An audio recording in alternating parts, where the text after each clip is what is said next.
warahmatullahi wabarakatuh. Apa kabar? Saya Hets Beno Arif dari Forum News Network.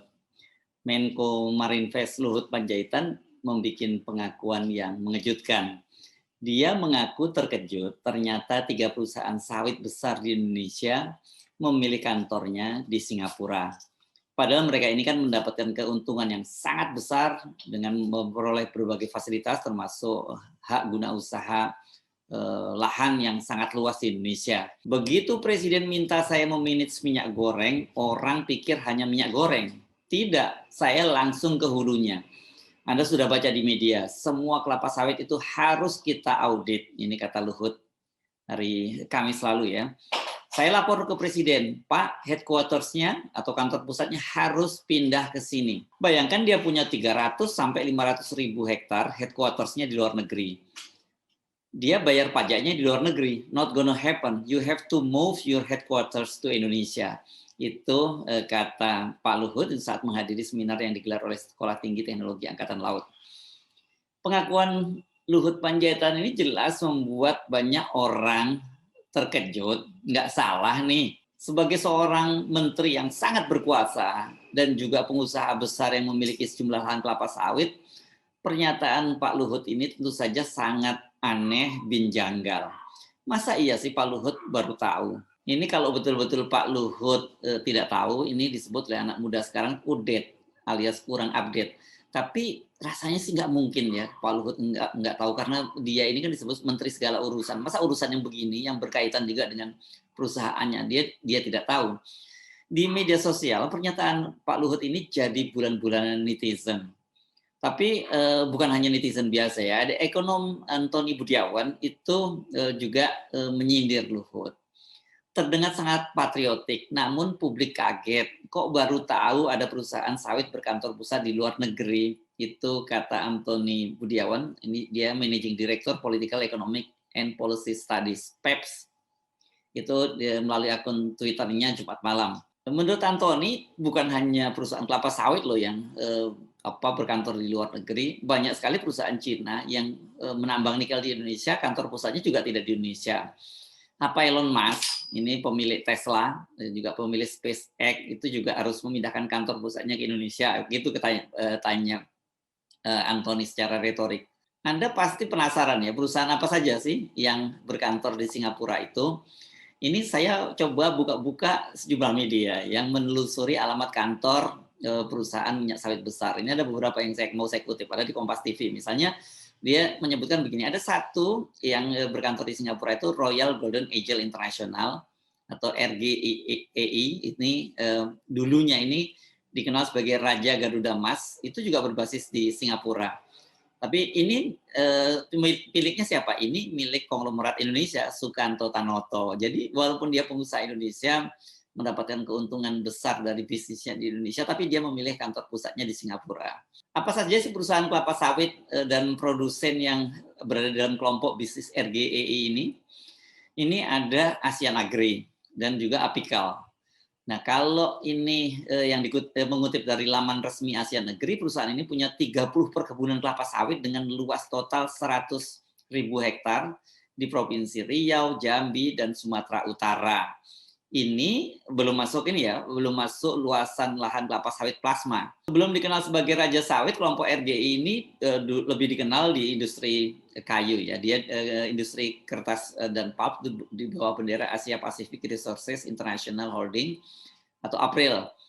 Dan kita tahu ini berdasarkan catatan dari Forbes, Sukanto Tanoto itu termasuk salah satu orang terkaya di Indonesia. Kekayaannya itu mencapai 2,1 miliar dolar Amerika Serikat ini pada tahun 2021.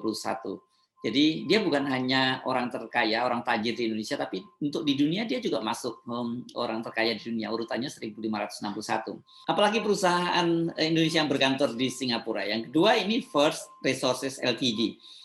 Ini perusahaan milik Taipan asal Indonesia juga, bernama Ciliandra Fangiono. Namanya juga warawiri dalam daftar terkaya orang Indonesia versi majalah Forbes.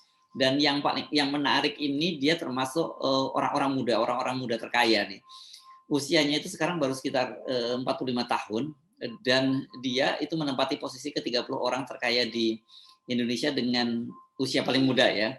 Ini pada tahun 2020 dan kekayaannya mencapai 1,05 miliar US dollar. Sumber kekayaannya terbesar itu berasal dari perkebunan sawit karena dia ini generasi kedua yang mewarisi perusahaan sawit dari ayahnya Martias. Perusahaan sawit mereka ini tersebar ya, bukan hanya kebun tapi juga mereka memiliki puluhan pabrik pengolahan minyak sawit itu tersebar di Sumatera dan Kalimantan. Yang ketiga, nah ini pasti nama ini tidak terlalu asing lagi, Wilmar International Ltd.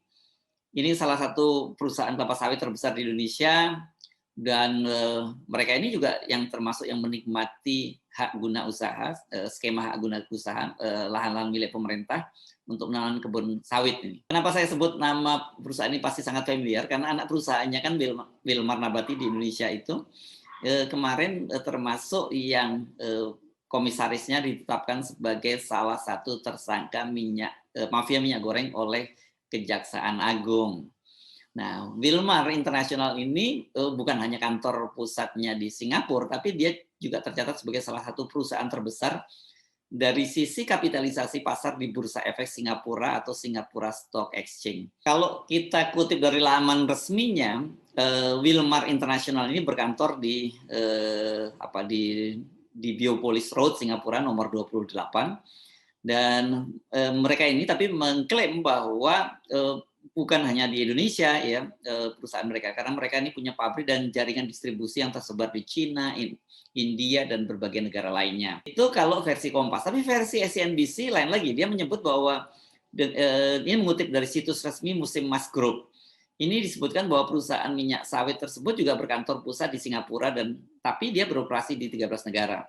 Brazil, Cina, India, Italia, Malaysia, Belanda, Singapura, Spanyol, Inggris, Amerika Serikat, Vietnam. Nah, kalau kita bicara Wilmar, kan tadi kita sudah singgung nama komisaris perusahaannya itu MP Tumanggor, itu memang agak sulit ya kita untuk tidak menyebut nama Luhut. MP Tumanggor ini dikabarkan punya kedekatan personal dengan Pak Luhut. Nah, kedekatannya ini kan dikonfirmasi kemarin dengan beredarnya foto mereka ya berdua dalam posisi yang sangat akrab, sangat intim gitu ya. Jadi bukan sekedar foto-foto, kan banyak sekali biasanya orang-orang terkenal seperti Pak Luhut setiap kali kunjungan satu daerah atau ada orang bertemu dengan Pak Luhut itu biasanya minta foto bersama. Ini beda nih foto yang ini foto ini menunjukkan keintiman antara MP Tumanggor dengan Pak Luhut. Selain keintiman personal, itu perusahaannya Pak Luhut, Toba Sejahtera, juga diketahui mempunyai usaha patungan dengan Wilmar. Nah, mereka membuka kebun kelapa sawit di Kalimantan Timur melalui anak usahanya, ya ini patungan di antara mereka namanya PT Tritunggal Sentra Buana. Dia punya lahan seluas 12.000 hektar. Ini menurut laporan Kontan, ini Toba Sejahtera itu juga sedang mengembangkan lahan sawit seluas 28.000 hektar di Buton Utara dan Sumatera Barat. Jadi ini mulai merambah kemana-mana itu. Selain itu, Toba Sejahtera, ini saya kutip dari kompas.com edisi 25 Mei 2022, juga memiliki bisnis perkebunan kelapa sawit melalui anak perusahaannya PT Perkebunan Kaltim Utama 1 atau PKU. Di PKU ini Toba Sejahtera ini menguasai 90% saham, ini saham mayoritas ya. Dan bisnis kebun kelapa sawit ini dilaksanakan di area HGU dengan luas total 8.633 hektar. Itu yang terletak di Kelurahan Teluk Dalam, Dondang, Desa Pulau Seribu, Kecamatan Muara Jawa, di Desa Bakti Batua, Kecamatan Loajanan. Ini di Kabupaten Kutai Kertanegara, Kalimantan Timur. Pada tahun 2016, perusahaan ini juga mengoperasikan pabrik pengolahan kelapa sawit dengan kapasitas 30 ton tandan buah segar per jam. Nah, PKU sendiri ini tercatat kantornya di Treasury Tower yang berada di kawasan SCBD Jakarta. Jadi kalau perusahaannya Pak Luhut sampai sejauh ini masih semuanya kantor pusatnya ada di Jakarta. Dengan keterlibatan anak perusahaan Luhut di dalam bisnis kelapa sawit, termasuk punya usaha patungan dengan perusahaan yang bermasalah, yakni Wilmar Nabati, wajar dong kemudian kalau bila banyak pengamat itu termasuk netizen yang meragukan Pak Luhut bisa sukses mengemban tugas yang diberikan oleh Pak Jokowi untuk menstabilkan harga minyak goreng. Ini walaupun Pak Luhut sudah mengaku bahwa sejak dia menjadi menteri di kabinet Jokowi sudah melepaskan semua posisinya di perusahaan miliknya, Namun tetap saja ini kan akan muncul konflik kepentingan dari Pak Luhut. Belum lagi bila kita bicara kepentingan berkaitan dengan pendanaan politik yang selama ini ditanggung oleh korporasi besar termasuk perusahaan kelapa sawit, ya. Ribut-ribut penangkapan sejumlah orang termasuk Dirjen Perdagangan, Kementerian Perdagangan Indrasari Wisnuwardana itu berkaitan dengan mafia minyak goreng yang digunakan dananya untuk kampanye menunda pemilu dan memperpanjang masa jabatan Pak Jokowi.